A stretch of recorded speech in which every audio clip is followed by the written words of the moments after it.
Hi hello ನಮಸ್ತೆ. ನಾನು ನಿಮ್ಮ ಕಲಾನಿಧಿ ತುಂಬ ಮನೆ ಸೊಸೆ ವಸಂತನಾಗ್. ನಾನು ಇದು ಓಲ್ಗೆ ಬಂದು ಊಟಿಗೆ ಹೋದಾಗ ಆ್ಯಕ್ಚುಲಿ ಹಾಕಬೇಕಾಗಿತ್ತು. ನನಗೆ ಟೈಮ್ ಇಲ್ದಿರೋ ಕಾರಣ ನಾನು ಇವತ್ತು ಅಪ್ಲೋಡ್ ಮಾಡ್ತಾಯಿದ್ದೀನಿ. ಇದು ಬಂದು ನಾವು ಬೊಟಾನಿಕಲ್ ಗಾರ್ಡನ್ಗೆ ಹೋಗಿದ್ದು ಒಂದು ವಿಡಿಯೋ ಆಗಿದೆ.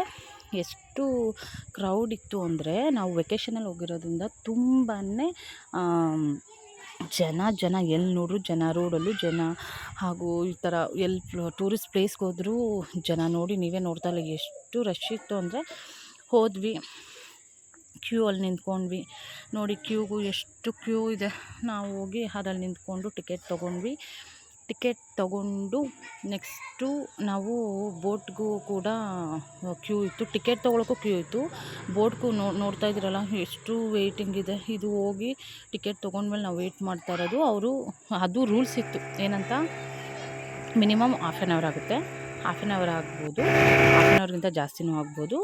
ಅಕಸ್ಮಾತ್ ಏನೋ ಮಳೆ ಗಿಳೆ ಬಂದರೆ ಇದಾಗುತ್ತೆ ಅಂತ ಆಯಿತು ಅಂದ್ಬಿಟ್ಟು ನಮ್ಮದು ಒಂದು ಇದು ಬಂತು. ನಾವು ಹತ್ತಿದ್ವಿ. ನೋಡ್ತಾ ಇದ್ದೀರಲ್ಲ, ನಮ್ಮ ತಂದೆ ತಾಯಿ, ಅಕ್ಕನ ಮಕ್ಕಳು, ನನ್ನ ಮಕ್ಕಳು ಎಲ್ಲ ಕೂತ್ಕೊಂಡ್ವಿ. ಸೇಫ್ ಜಾಕೆಟ್ ಕೊಟ್ಟರು. ಎಷ್ಟು ಚೆನ್ನಾಗಿತ್ತು ಅಂದರೆ, ಆ ವಾಟರ್ ಕೂಡ ಫುಲ್ಲು ಗ್ರೀನಾಗಿತ್ತು. ಅದು ಗಲೀಜು ನೀರು ಅಥವಾ ನ್ಯಾಚುರಲಾಗಿ ಹಸಿರಿಂದ ಯಾವಾಗಲೂ ವರ್ಷದಲ್ಲಿ ಆಲ್ಮೋಸ್ಟು ಒಂದು ವರ್ಷವಿಡೀ ಕೂಲಾಗಿರುತ್ತೆ ಊಟಿ. ಎತ್ತರದ ಪ್ಲೇಸಲ್ಲಿರೋದ್ರಿಂದ. ಮತ್ತು ಅಲ್ಲಿ ಸುತ್ತ ನೋಡಿದ್ರು ಕೂಡ ಹಸಿರು ಎಷ್ಟು ಕೂಲಾಗಿತ್ತು ಅಂದರೆ ಅಷ್ಟು ಚೆನ್ನಾಗಿತ್ತು. ನಾವು ಬೋಟಲ್ಲಿ ಕೂತ್ಕೊಂಡು ನೋಡ್ತಾ ಇದ್ದೀರಲ್ಲ ನೀವು, ತುಂಬಾ ಕೂಲಾಗಿತ್ತು. ಅವರು ನಮ್ಮನ್ನ ಕೇಳ್ತಾಯಿದ್ರು, ನಮ್ಮ ಫಾದರ್ನ, ಇನ್ನೊಂದು ರೌಂಡ್ ಓಡಿಸೋದ ಅಂತ. ಅದಕ್ಕೆ ನಮ್ಮ ಡ್ಯಾಡಿ ಬೇಡ ಅಂದರು. ನೋಡ್ತಾ ಇದ್ದೀರಲ್ಲ ನೀವು ಎಷ್ಟು ಚೆನ್ನಾಗಿದೆ ನೋಡಿ, ತುಂಬಾ ಚೆನ್ನಾಗಿತ್ತು. ನೀವು ಒಂದು ಸಲ ಹೋಗಿ ಎಕ್ಸ್ಪೀರಿಯೆನ್ಸ್ ಮಾಡಿ, ತುಂಬಾ ಚೆನ್ನಾಗಿರುತ್ತೆ. ನಾನು ಸ್ವಲ್ಪ ಕ್ಯಾಪ್ಚರ್ ಮಾಡ್ಕೊಳಕ್ಕೂ ಭಯ ಆಗ್ತಾಯಿತ್ತು ಬೋಟಲ್ಲಿ, ಏಕೆಂದರೆ ಸ್ವಲ್ಪ ಶೇಕ್ ಆಗ್ತಾಯಿತ್ತು. ನಮಗೆ ಒಂಥರ ಏನೇ ಒಂದು ಸೇಫ್ ಗಾರ್ಡ್ ಇದ್ರೂ ನಮ್ಗೆ ತುಂಬ ಭಯ ಆಗುತ್ತೆ ಆ ಪ್ಲೇಸಲ್ಲಿ. ಹಂಗೂ ನಾನು ಮಿಡ್ಲಲ್ಲಿ ಕೂತ್ಕೊಂಡಿದ್ದೆ. ನೋಡ್ತಾ ಇದ್ದೀರಲ್ಲ ಎಷ್ಟು ಚೆನ್ನಾಗಿದೆ.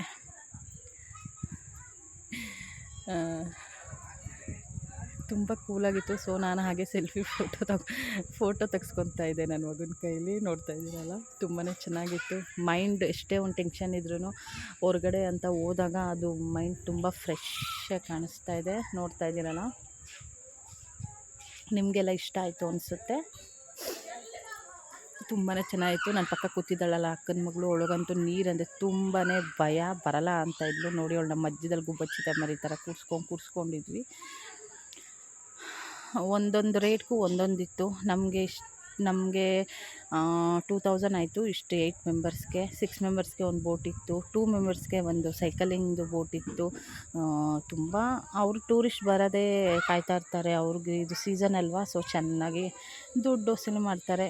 10 ರೂಪಾಯಿದು 50 ರೂಪಾಯಿ ಹೇಳ್ತಾರೆ.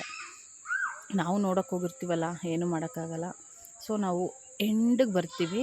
ಅವರು ಅದು ಇದಿದೆಯಲ್ಲ, ಬೊಟಾನಿಕಲ್ ಗಾರ್ಡನ್ ಅಲ್ಲ, ಬೋಟ್ ಹೌಸಿಗೆ ಬಂದಾಗ ನಾವು ನೋಡ್ತಾ ಇದ್ದೀರಲ್ಲ, ಫುಲ್ ಎಂಡವರೆಗೂ ಬರ್ತಾರೆ. ನೀವು ಎಲ್ಲೇ ನೋಡಿರ್ಬೋದು. ನೋಡ್ತಾ ಇದ್ದೀರಲ್ಲ, ಅದೆಲ್ಲ ಬಂದು ಕ್ಯಾರೆಟ್ ಬೆಳೆದಿರೋ ಬೇಸಾಯ ಜಾಸ್ತಿ ಇಲ್ಲಿ. ಕ್ಯಾರೆಟು, ಬೀಟ್ರೂಟು, ಎಲೆಕೋಸು ಮತ್ತು ಮೇನ್ ಟೀ. ಎಲ್ಲಿ ನೋಡಿದ್ರು ಅದೇ. ನಿಜವಾಗ್ಲೂ ಅವ್ರು ಹೆಂಗೆ ಮಾಡ್ತಾರೆ ಅನ್ನೋದೇ ಒಂದು ವಿಚಿತ್ರ. ಏನಕ್ಕಂದರೆ, ನಮ್ಮ ಕಡೆ ಎಲ್ಲ ನಾವು ರಾಗಿ, ಗೋಧಿ, ತೆಂಗು ಈ ಥರ ಎಲ್ಲ ಸಮ ಆಗಿರುತ್ತೆ. ನಮ್ಮದು ಸಮಾಂತರ ಭೂಮಿ. ಅಲ್ಲಿ ಹಾಗಲ್ಲ, ಒಂಥರ ಬೆಟ್ಟ ಥರ ಇರುತ್ತೆ. ಬೆಟ್ಟದ ಮೇಲೆ ಮನೆಗಳಿರುತ್ತೆ. ಬೆಟ್ಟದ ಮೇಲೆ ಒಂಥರ ಇದ್ರ ಥರ ಹೋಗ್ತಾನೇ ಇರುತ್ತೆ. ಬೆಟ್ಟದ ಮೇಲೆ ಎಷ್ಟು ಚಿಕ್ಕ ಜಾಗದಲ್ಲಿ ಬೆಳೆದಿರ್ತಾರೆ ಅಂದರೆ ಆಶ್ಚರ್ಯ ಆಗುತ್ತೆ. ಅದಕ್ಕೆ ದೊಡ್ಡೋರು ಹೇಳ್ತಾರೆ, ನಾವು ಇರೋದ್ರಲ್ಲೇ ನಾವು ಚೆನ್ನಾಗಿ ಜೀವನ ಸಾಗಿಸ್ಬೇಕು. ಕೆಲವ್ರಿಗೆ ಅದೂ ಇರಲ್ಲ, ಕಾಲಿಷ್ಟಷ್ಟೇ ನಾವು ಕಾಲು ಚಾಚಬೇಕು ಅನ್ನೋ ಥರ. ಅವ್ರದ್ದೆಲ್ಲ ನೋಡಿದ್ರೆ ನಮ್ಮದು ಬೆಟರ್ ಅನಿಸುತ್ತೆ ತುಂಬ. ನಮ್ಮ ದೇವರು ಅಪ್ಪ ಹಿಂಗಿಟ್ಟಿದ ನೋಡಿ. ಇದು ಎಂಡ್ ಬಂದೆ, ಇದು ಮಧ್ಯದಲ್ಲಿ ಏನೋ ಸೇತುವೆ ಇದೆ. ಅದು ನೀರ್ದು ಏನು ಅಂತ ನನಗೆ ಗೊತ್ತಾಗಿಲ್ಲ. ಸೊ ಟರ್ನ್ ಮಾಡ್ತಾ ಇದ್ದಾರೆ ನೋಡಿ. ನಮ್ಗೆ ಒಂದು ರೌಂಡ್ ಅಂದರೆ ಅರ್ಧ ಆಯಿತು. ಇವಾಗ ನಾವು ರಿಟರ್ನ್ ತಿರ್ಗಾ ಬೋಟ್ ಹೌಸ್ ಕಡೆ ಇದ್ದೀವಿ. ತುಂಬಾ ಬ್ಯೂಟಿಫುಲ್ ಪ್ಲೇಸ್. ನೀವು ನಂಬ್ತಿರಲ್ವ, ಇದು ನಾನು 3 ಟೈಮ್ಸ್ ನಮ್ಮ ಮನೇಲಿ ಇದು 5ನೇ ಸಲನೋ 6ನೇ ಸಲನೋ ಅಂದ್ಕೊತೀನಿ. ಮೋಸ್ಟ್ ಫೇವ್ರೆಟ್ ಪ್ಲೇಸ್ ನಮ್ಮ ಫಾದರ್ಗೆ. ಇದು ತುಂಬಾ ಇಷ್ಟ ಅವ್ರಿಗೆ Ooty. Thank you. Subscribe my channel, follow ಮಾಡಿ. Thank you.